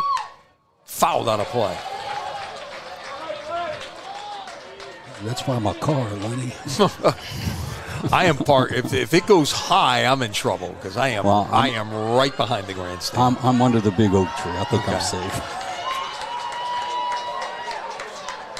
Hope they can't find the air in the tree. The 2-2. Up and away. It's ball 3. So again, you don't, with first base open here, you don't have to give in. You can try to make your pitch right here. Correct.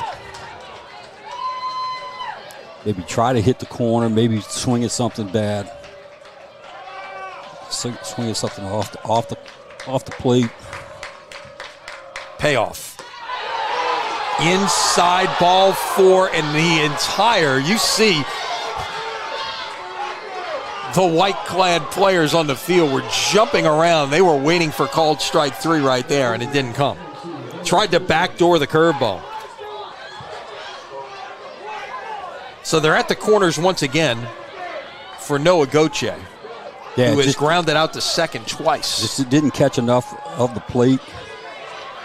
Great pitch call on a 3-2 count. LeBlanc certainly was not ready for that pitch.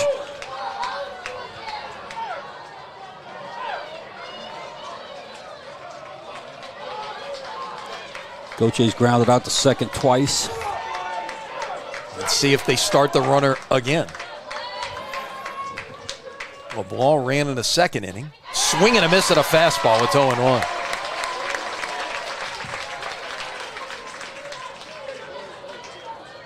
Looking ahead to the bottom of the 7th, it will be the top of the order for Brother Martin.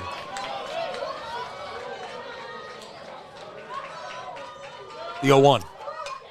Fouled back to the screen, and once again, Tingstrom is ahead 0-2. He could not put away LeBlanc last time after getting ahead 0-2. Can he do it here with Goche?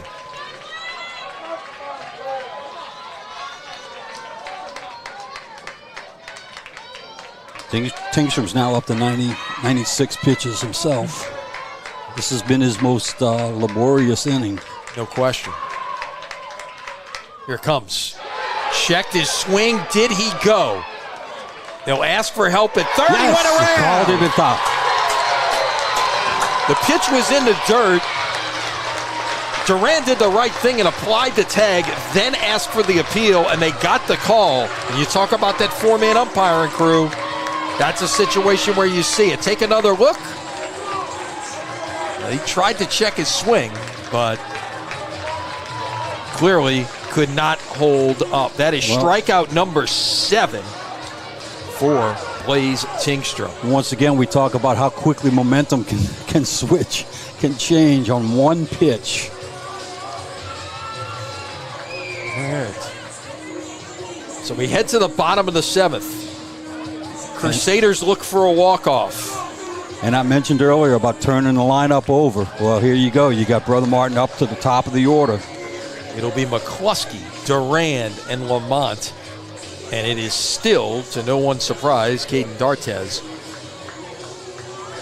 His next showing the rubber. His next pitch will be number 100. So I think you're going up there and you're taking a strike. As aggressive as the top of the order likes to be, I think you go up there trying to take a strike. Work his 15 pitches this inning. And they yet still don't have anybody warming up. I thought they would at least have somebody. Yeah, you got to get. Stretching, yeah, you got to get to that point now because you certainly I would think here as we start the bottom of the 7th, you got to have somebody up because it's not out of the question that you you have to make a change here during the inning. Yeah, you got to be thinking ahead. So McCluskey will step in. He singled and scored back in the first inning. Since then, he has struck out and flied to center. So he is 1 for 3. In the other semifinal, Catholic High is leading 5-0 after 4 innings.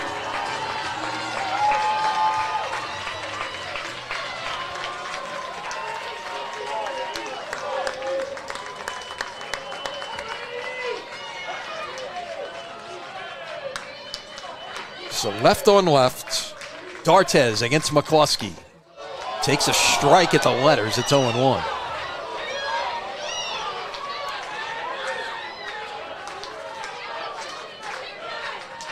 You don't want him swinging at that anyway. That's high a ball. It's 1-1. So that's monitoring this here. It's now 101 pitches for D'Artes. Came into the inning with 99. That's a strike. It's 1-2.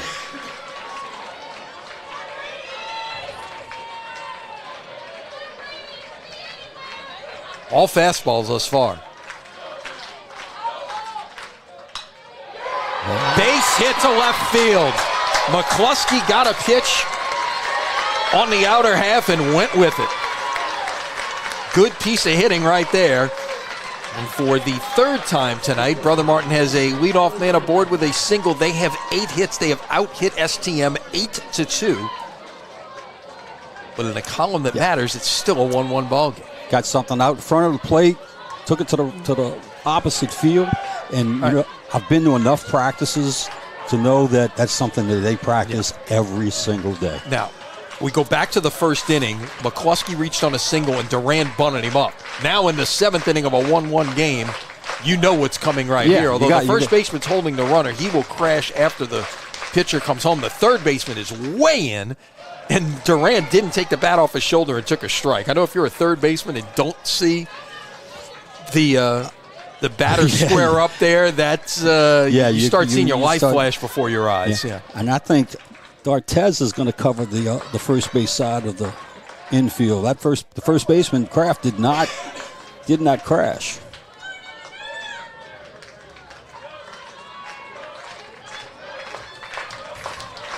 Second baseman again, a push playing bunt. Durand around the pull. Yeah, certainly a push bunt would be in order here, no question. Here it comes. Takes squared that time and took it for a ball. It's 1-1.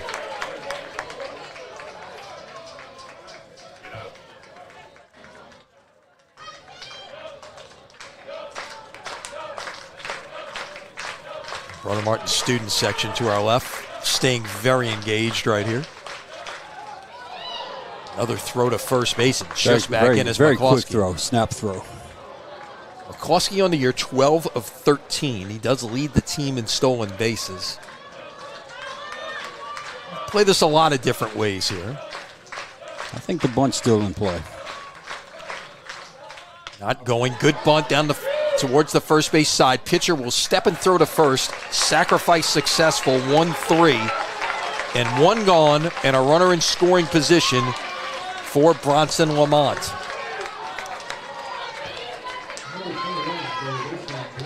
Now, I don't know. Now what do you do here? Well, do you walk Lamont and set up the force everywhere, or do you pitch to him? He is 1 for 2. He is fly to center, walked. His run doesn't mean anything. Right. And you got a force play. You got a lefty and Elliott on deck, but he does have 2 hits tonight. Time is called. And I'm thinking, as a hitter, maybe I don't want to take a strike now. I'm a 3-hole hitter. I got a runner in scoring position. Let's be aggressive.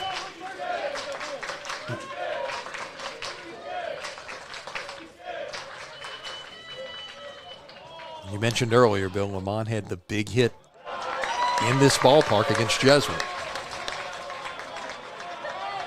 Can he deliver here in an even bigger spot?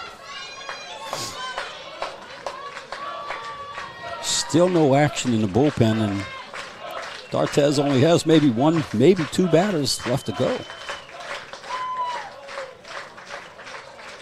The 1-0. That's a strike. It's 1-1.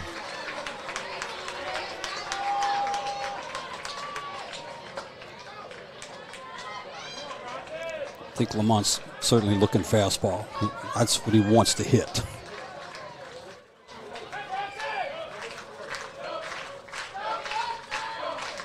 Stretch from D'Artes in the 1-1. Swing and a miss out of a good fastball. It's 1-2.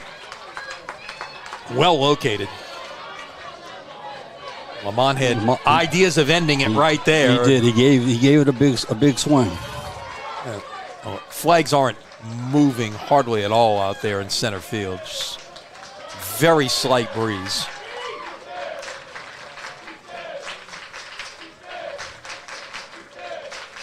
The 1-2. Lifted foul out of play, and we'll do it again. Lenny, we couldn't have picked a better game to broadcast. No doubt. We want to remind our fans of both of these teams that CSPN, Brother Martin student-run streaming organization, will take you the rest of the way in this series. Pleased to be with you here tonight. What has been a dandy. The 1-2. Down the line. There it is. McCluskey's around third. He will score. And an RBI single for Bronson Lamont is a walk-off. And Brother Martin wins it 2-1.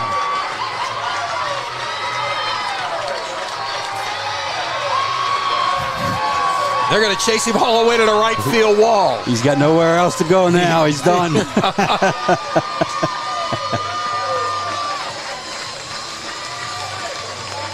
On a 1-2 pitch, Lamont yanks it inside the bag at third as you get another look here. Looking fastball, got his fastball, ripped it right down the line. You knew as soon as he hit it, got past the infield, that it was going to score the winning run. And Brother Martin wins it 2-1. You see the line score. 2 runs, 9 hits, no errors for Brother Martin. They had a hit in every inning in this game. 1 run, 2 hits, and no errors for St. Thomas More. And a terrific pitching performance by both sides. And look, it's a shame somebody had to lose. Right. You know? It sure is. For the second straight start, Caden D'Artes is a hard luck loser. He loses 2-1 or 2-0, I should say, to Owen Nugent and Archbishop Rummel 5 days ago. And tonight, he loses 2-1 in Game 1 of the semifinal series to Blaze Tingstrom. So Brother Martin's win streak now at 10. And more importantly, they have a 1-0 lead in this best-of-3 series in what is now, 2 chances to get that second win. That's why winning Game 1 is so important. 2 chances to win starting tomorrow night at 6 o'clock right here at Kershaw. They've now won 36 games this season, which is a school record for wins. Yes. An extraordinary season continues. Tomorrow's another day. That's the thing about baseball. That's it. You play it the next day. And look, St. Thomas More showed they could lose Game 1 and come back and win the next 2. They won the next 2 against Rummel to come back and advance. Yeah. So this, obviously, you could see by just the kind of game this was this evening that it's going to be very, very, shall we say, challenging for Brother Martin to get it done. It could very well be another 2-1 game. Yeah, no doubt about it. Well, Bill, thank you for being here with us. Our thanks to Dan, to Jacob for helping us make it all happen. And glad to be here. Thanks for the opportunity. Yeah, thanks for joining us wherever you were tonight. Stay with Crescent City Sports for the best in Louisiana high school coverage as the road to Sulphur continues on the diamond. For Bill Gallagher and our entire Crescent City Sports production team, I'm Lenny Van Gilder saying so long from New Orleans. Once again, your final score, Brother Martin walks it off for a 2-1 victory over St. Thomas More. Until next time, so long, everybody.